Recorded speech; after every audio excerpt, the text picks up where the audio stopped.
If you find yourself in a leadership position because you're a great doer, great at getting things done, the same things that got you there are now holding you back. And the reason is because of the leadership incompetence trap. And today, we're going to break it. In this foundational episode, we're going to go deep. You're going to learn 3 things. First, the neuroscience behind the leadership incompetence trap, why your brain is addicted to you doing the work yourself. Second, the 4-step framework of growth leadership. And third, the goal line versus the learning line, why great influential leaders need to climb both of these lines at the same time, and why that's not always easy. Let's get into it.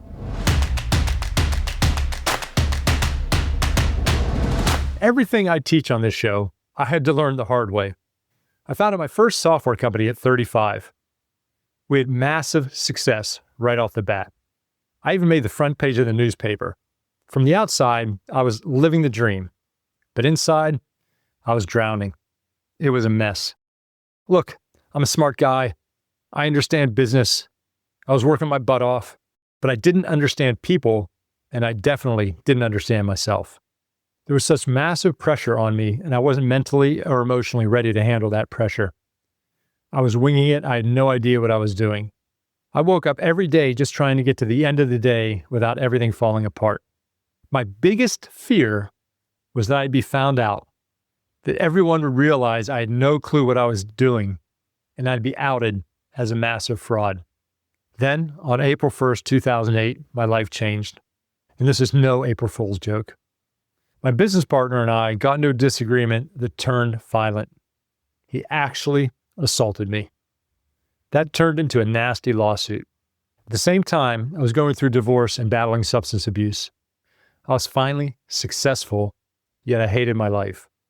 That crisis forced me to look in the mirror. I realized I had the wrong goals. So I went on this quest to figure out this leadership thing. I ended up earning a master's degree in spiritual psychology. Spiritual psychology has nothing to do with religion, but we learned 6 different psychoanalysis techniques: NLP, psychosynthesis, Gestalt, rational emotive, etc. But we learn it from a place of pure compassion. And when I applied that psychology to my leadership, everything changed. We started making real connections. I was really there for my people. I understood them. They got that. They ended up giving great service to our customers. And we started giving back to the community as we really created an amazing culture and really scaled for the long term. And I think that's really what we all want to do as leaders. We don't always know how to get there. Because of these changes, we made the Inc. 5000 list of fastest growing companies. We won the #1 best place to work. And I won Social Entrepreneur of the Year. That was externally, but internally, I was finally having fun as a leader for the first time. I've since sold those companies, and my mission today is to bring that same psychology and neuroscience to you, so you don't have to get punched by a business partner to get to where you want to go. But look, at my core, I'm a programmer. I'm very logical and always want to know what makes people tick, whether that's me or someone else. So I want to start by breaking down the logical reason why you and many other leaders get stuck. It's what I call the leadership incompetence trap. If you've ever heard of the Peter Principle, that is by Lawrence J. Peter, decades and decades ago. And what he said is, people rise to their level of incompetence. Now, there's some truth to that, but there's an extension to this, which I believe he missed. And if you've ever taken an advanced MBA, advanced leadership course, you probably have learned about this. And if you didn't, that's fine as well. And what he said is correct. People keep getting promoted until they don't do well by nature of how promotions work. Hey, you're doing a good job, we're going to give you a promotion. Okay, you're still doing a good job, we're going to give you another promotion. Okay, you're not doing a good job, we're not going to promote you anymore. It makes sense, and they're, in a way, a business reason for that. But he says that they rise to their level of incompetence. But I don't believe that's really true. He didn't really get the true reason for that. Because leading is a whole different skill set than doing. And people are often promoted by how good of a doer they are. And then when they get to leading, nobody gives them the support or the education that they need to shift themselves into a leader. I'll give you an example. I was working with a very large European drug manufacturer. And I was doing a presentation / training for them. And I asked one of the ladies, I said, okay, well, what do you do for the organization? She said, I run a $200 million division for them. A lot of the people in the room were physicians. I said, were you a physician before that? She said, yes. And I go, how long did it take you to become a physician? How many years of school? Like 2 or 3? If you ever want to piss off a physician, just ask them if it only took them 2 or 3 years to become a physician. She said, no, like 8 or 10 years of schooling, basically, and internships. I said, okay, well, to become a really good physician, somebody who gets promoted into leadership at a company like this, organization like this, how many years of experience does that take? She's like, oh, at least 10. I said, okay, so it took you basically 20 years from when you started to where you rose to a level to be a leader in this organization. She said, yes, that's about right. I said, interesting. So taking that into account and also taking your current position into account, it sounds like it's pretty complex to run a $200 million a year division. She's like, oh, yes, of course it is. I said, interesting. Did they give you 20 years of education and support on leadership to prepare you for this? And then we all laughed. Of course they didn't. I said, well, what did they do? She said, well, they gave me a weekend course in leadership and some training courses here or there. And that's just to highlight the lack of focus that we give a very, very complex thing, which is leadership. Yet people like physicians, pilots, et cetera, with good reason, get a whole ton of education and support and internships, et cetera. Now, looking at just me, and you can think of the same thing about yourself, when I was a programmer, what made me a good coder, programmer, et cetera, technical person, I was a bit introverted, very, very analytical. I could outwork problems. I was really good at working on 1 or 2 things or 1 or 2 clients at a time. And that is why I got promoted. That's why I did better. Yet, what makes me a great leader is a whole different skill set. It is communication. It's inspiring. It's motivating. It's coaching. It's being strategic, thinking strategic, having strategies, putting them into place. A whole different skill set than what would get me traditionally promoted. So that's what I call the leadership incompetence trap. It's people that are getting promoted based on doing skills and then struggling as a leader because they haven't had the education support for what they need as a leader. And everybody out there, dear leader listening to this is what I'm trying to do with Leadership Mindset 2.0, give you the really practical tools and skills to do that. And why do I call it Leadership Mindset 2.0? Well, Leadership Mindset 1.0 doesn't work, especially in today's day and age. It is command and control, top-down leadership, very bureaucratic. The mindset of Leadership Mindset 1.0, the original leadership, is the leader holds the power and gives orders. And as we all know, we don't want to work in an organization like that. This is for a longer conversation, but that leadership comes from the old way of wars, World War I, World War II, old factories on the assembly line, where there was this hierarchy and almost out of necessity. But now what we do is we need to have people engaged. We need to retain great people. We need people to be creative. We need people to really understand what we're doing and help us get there. And that's what Leadership Mindset 2.0 is. It's the new way. And it's based on modern neuroscience and psychology, really shifting people from this doer to the conductor, like the conductor of an orchestra. Like you aren't playing the instrument, but you're getting the best from all the people around you. It's about empowering them. And this isn't a soft thing. Leadership Mindset 2.0 isn't a soft thing, but sometimes it's challenging people to get the most out of them. It is you being a bit bold as a leader when it's appropriate, assertiveness, yet also being empathetic, also listening, also coaching. So there's a lot going into this. And when you do this, when you adopt Leadership Mindset 2.0, there's a lot of benefits. First thing is for you as a leader, it makes stuff so much easier on you because you enjoy it. Almost every leader that I've ever worked with has become a leader because they want to help people, help their customers, help their team, help the people in their team grow, have fun, enjoy doing that, have people enjoy their jobs as well. And when we get into leadership, we can do that on a bigger level. When I applied what I'm teaching you here into my organizations, the word really spread. In fact, we spent a lot of time on our culture, on our people, what we delivered, and in our tight-knit industry, people heard about it. And I'll always remember I was driving in to our office on, I think it was a Tuesday. I was a little bit late. It's like 10 a.m. There's a lady out there. She was sitting there with our receptionist, and the receptionist says, "Hey, Michael, this lady Sharon is here to see you." I said, "Oh, hello, Sharon. Michael." She's like, yeah, I've looked you up. And she told me, I want a job with you. I'm like, what do you mean? We work in a very specialized industry. She said, I'm a senior developer and implementer in the software that we resold. And she said, I don't like my current company, but I've heard all the amazing things about Radiant Technologies, and I want a job with you. I was blown away.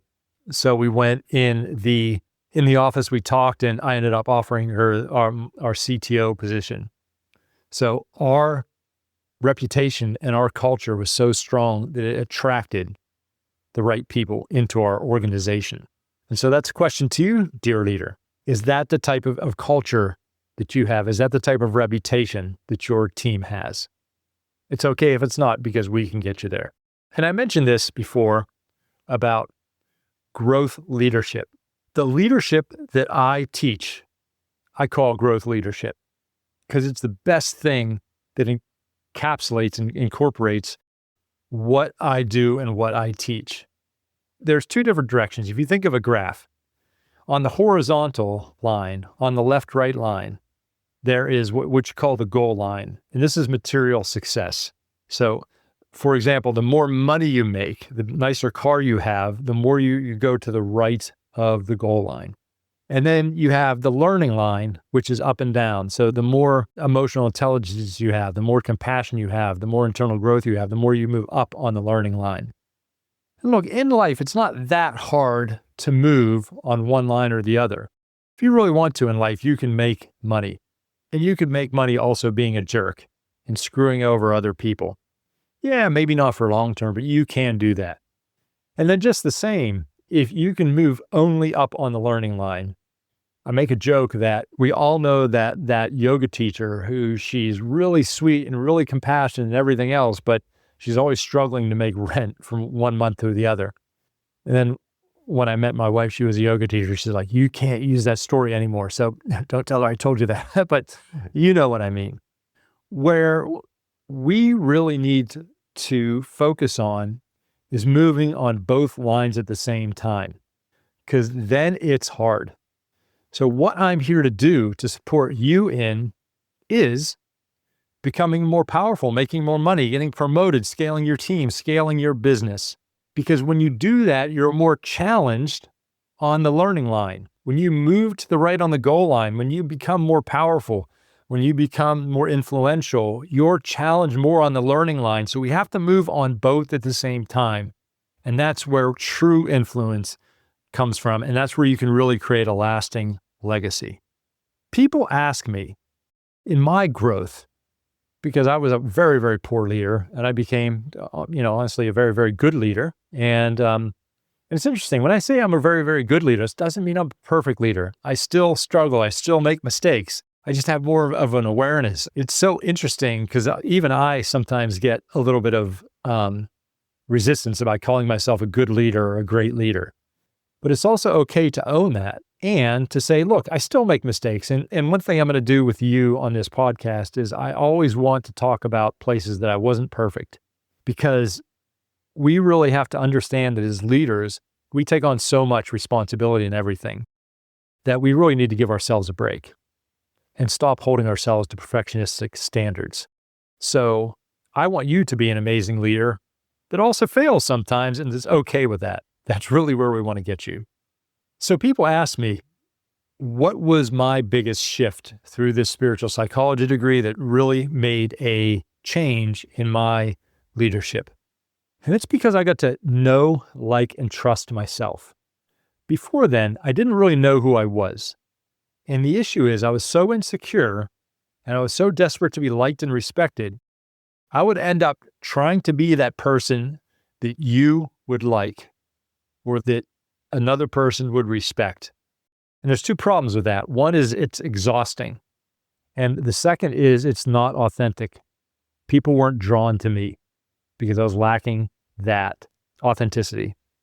And the more I got to know who I was, the more I stepped into my leadership. And I want to share with you what I call the foundational truth of leadership, my core philosophy. This is a bit of a deep one.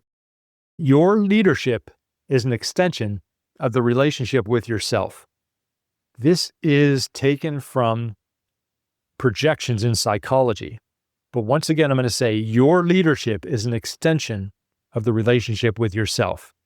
Because you, as a leader, you need to know yourself.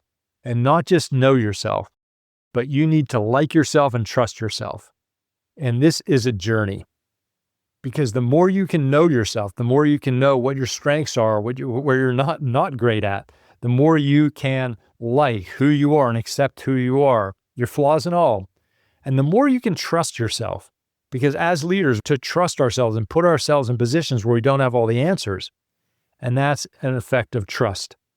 And if deep down you don't trust yourself, your team's not going to trust you. Because that's how psychology and neuroscience works. We can't fake this stuff. So if deep down I don't trust myself, people are going to say, oh, yeah, Michael, he's an okay guy, but just something about him. And so in a way, all I help you do is come into a better, more authentic, stronger relationship with yourself. How do we do that? Well, the growth leadership path has 4 steps. The first is release and reset. Because you, just like everybody else out there, we need to let go of some things that aren't serving us. One of my favorite people, mentors, Marshall Goldsmith, wrote a book with one of the best titles ever, What Got You Here Won't Get You There. And that is what you have to realize. There's 2 different levels of this. One is there's stuff in your psychology, self-limiting beliefs that have probably been holding you back for your whole life.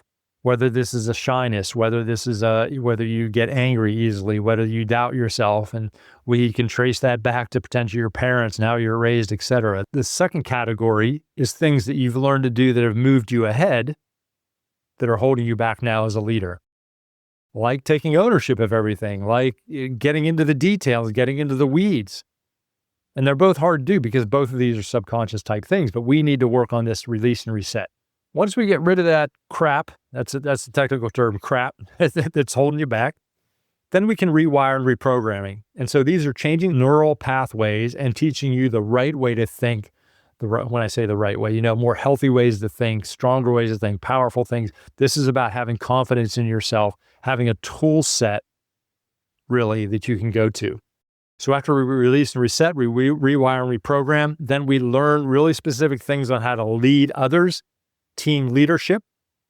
So that's about culture, that's about accountability, that's about empathy.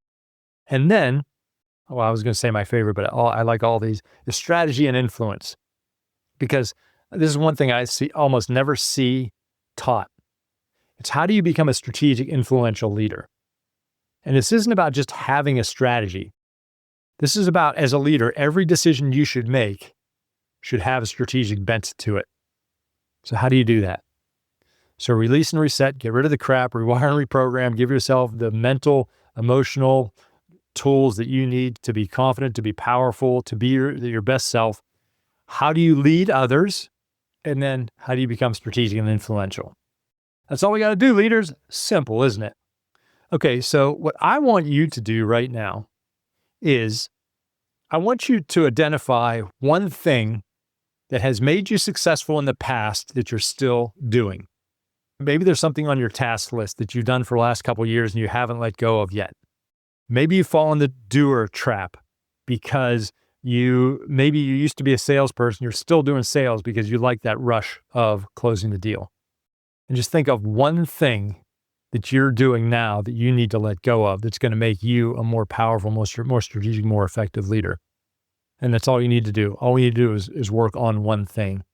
And look, if this is helpful for you and you want to make this shift faster, just remember you can always join the Growth Leaders Collective. I call it the GLC. It's where I coach these principles live, and you can get a trial for just $1. Okay, everybody, that's Michael. I just wanted to share a little bit of my story, share some fundamentals, get us on the right track. I got so much good stuff set for you in these upcoming episodes. And the last thing I'm going to leave you with is, look, leadership is difficult. You are going to run into so many different crazy things week to week, even day to day. But just remember, dear leader, no matter what comes at you, you got this. I believe in you. You got this.